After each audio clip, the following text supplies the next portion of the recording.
ಸಂಘ ಜೀವನ, ಸಹಜೀವನ, ಸಾಮೂಹಿಕ ಜೀವನ ಪದ್ಧತಿಯನ್ನು ಕಲಿಯಬಹುದು.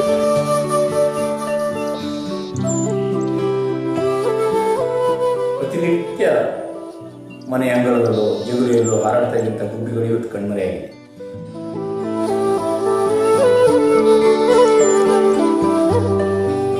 ಮನುಷ್ಯನೊಟ್ಟಿಗೆ ಬದುಕನ್ನು ಕಟ್ಟಿಕೊಂಡಂತಹ ವಿಪಚ್ಚಿ ಇವತ್ತು ಕಣ್ಮರೆಯಾಗ್ತಾ ಇದೆ.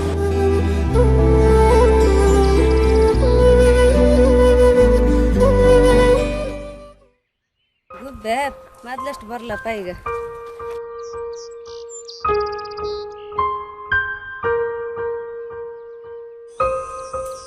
I don't know about the sparrows.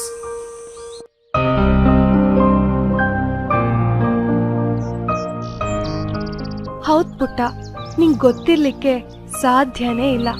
ಹೇಗ್ ತಾನೇ ಗೊತ್ತಿರುತ್ತೆ ಹೇಳು? ನಾನ್ ನಿನ್ನ ಕಣ್ಮುಂದೆ ಚಿಂಗುಟ್ಕೊಂಡು ಖುಷಿಯಾಗಿ ಹರಡ್ತಿದ್ರೆ ಮಾತ್ರ ನೀನ್ ನೋಡ್ಲಿಕ್ ಸಾಧ್ಯ. ಆದ್ರೆ ಇವತ್ ನಾನು ನಿನ್ ಮುಂದೆ ಬರಕ್ಕೆ ಸಾಧ್ಯನೇ ಆಗ್ತಿಲ್ಲ. ನಾನ್ ಬರ್ಬೇಕು ಅಂತ ಪ್ರಯತ್ನ ಪಟ್ರು ಇಡೀ ಮನುಷ್ಯ ಸಂಕುಲ ಅದಕ್ಕೆ ಸಹಕರಿಸ್ತಿಲ್ಲ.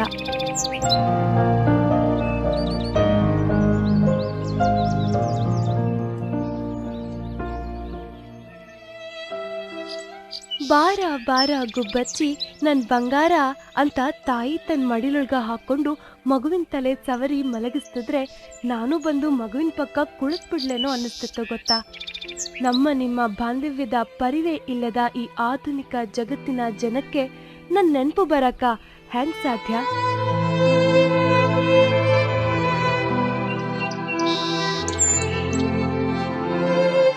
ನನ್ನ ಎದೆ ಕೂಗು ನಿಮಗ್ ಕೇಳಿಸೋದೇ ಇಲ್ವಾ? ಪ್ರಕೃತಿ ಮಧ್ಯದಲ್ಲಿ ಹುಟ್ಟಿ ನಿಂತ ಪುಟ್ಟ ಜೀವ ನಂದು. ನಿಮ್ಮ ಮಧ್ಯದಲ್ಲಿ ಬದುಕು ಹಕ್ಕು ನಂಗೂ ಇದೆ ಅಲ್ವಾ?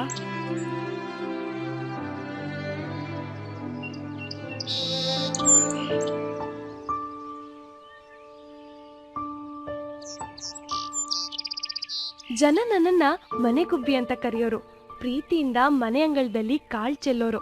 ನನ್ಗೆ ಸುಲಭವಾಗಿ ಕುಡಿಲಿಕ್ಕೆ ಸಿಗೋ ಹಾಗೆ ನೀರನ್ನ ಇಟ್ಟಿರೋರು. ಆದ್ರೆ ಈಗ ಕಾಳು ಕಡಿಗಳನ್ನ ಹಸನ್ ಮಾಡುವಷ್ಟು ಪುರ್ಸೊತ್ತು ಇಲ್ಲ. ಹಿಂಗಾದ್ರ ನನ್ ಕತಿ ಹ್ಯಾಂಗ ಅಂತೀನಿ.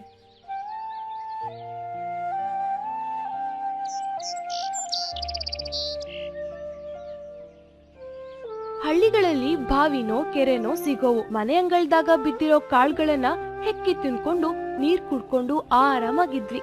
ಆದ್ರ ಬದಲಾಗ್ತಿರೋ ಈ ಆಧುನಿಕ ಜಗತ್ತು ನಿನ್ನನ್ನ ಹಿಸುಕಿ ಹಾಕ್ತೀನಿ ಅಂತ ಕುಹಕನಗೆ ಬೀರಿ ಭಯ ಹುಟ್ಟಿಸ್ಲಿಕ್ಕತ್ಯಾವು.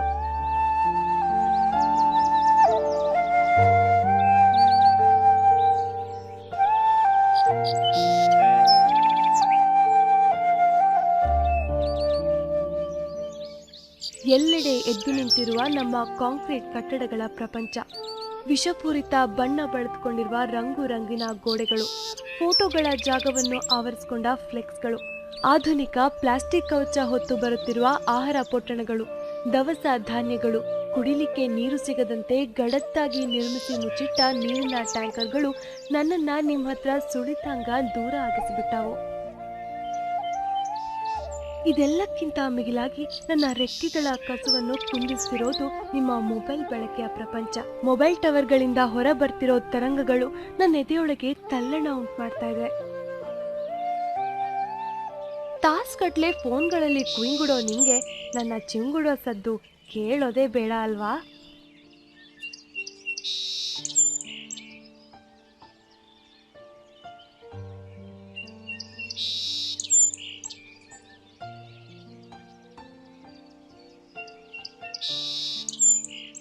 ನಮ್ಮ ಸುತ್ತ ಇರೋ ವಿಷಮಯ ಜಗತ್ತು ನಮಗೆ ಅರ್ಥ ಆಗುತ್ತೆ. ನಾವು ತಿನ್ನೋ ಕಾಳು ವಿಷಯ ಆಗಿದೆ, ನಮ್ಮ ಮನೆಗೆ ಬಳಿದಿರೋ ಬಣ್ಣ ವಿಷಯ ಆಗಿದೆ.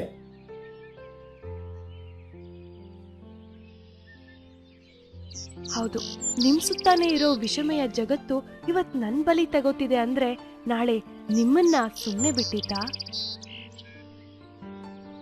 ನಾನೇನ್ರಿ ತೊಂದರೆ ಕೊಟ್ಟಿದ್ದೆ ನಿಮ್ಗೆ?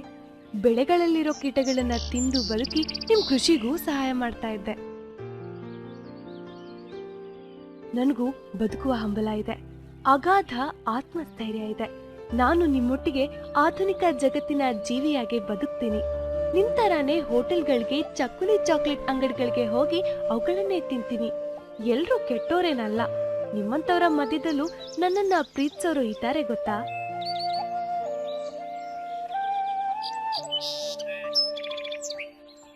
ಅಲ್ಲ, ನಾನೇನು ಹೆಚ್ಚಿನದನ್ನ ಬೇಡಲ್ಲ. ನಿಮ್ಮನೇಲಿ ನೀವು ಉಪಯೋಗಿಸಿ ಉಳಿದ ಕಾಳನ್ನ ಮನೆ ಅಂಗಳದಲ್ಲಿ ಚೆಲ್ಲಿ ನಾನ್ ತಗೋತೀನಿ. ಮುರಿದ ಹಳೆಯ ಡಬ್ಬಿಯೊಂದರಲ್ಲಿ ಸ್ವಲ್ಪ ನೀರನ್ನಿಡಿ. ನನ್ನಂತ ಎಷ್ಟೋ ಪಕ್ಷಿಗಳಿಗೆ ಅದು ಬಾಯಾರಿಕೆ ಹಿಂಗಿಸುತ್ತೆ ಗೊತ್ತಾ?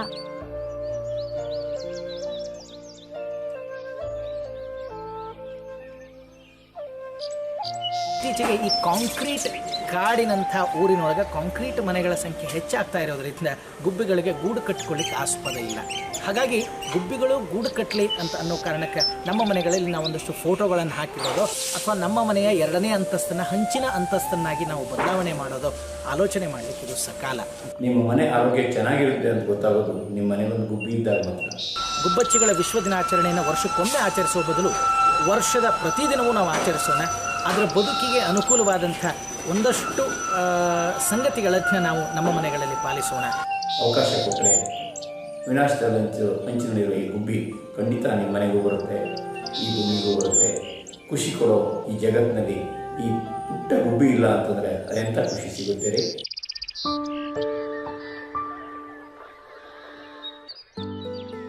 ಎಲ್ಲವನ್ನು ನಿಮ್ಮ ಹತ್ರ ಅಂಗಲಾಚಿ ಬೇಡ್ಕೊಳ್ಳೋ ಮನ್ಸು ನನ್ಗಿಲ್ಲ.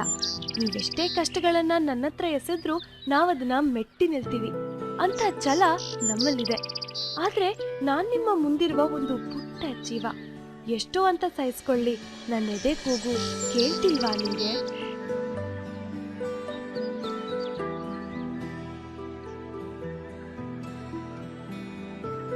ಇನ್ನಾದ್ರೂ ನನ್ನನ್ನ ನಿಮ್ ಬಂಧು ಅಂತ ಅನ್ಕೊಳ್ಳಿ.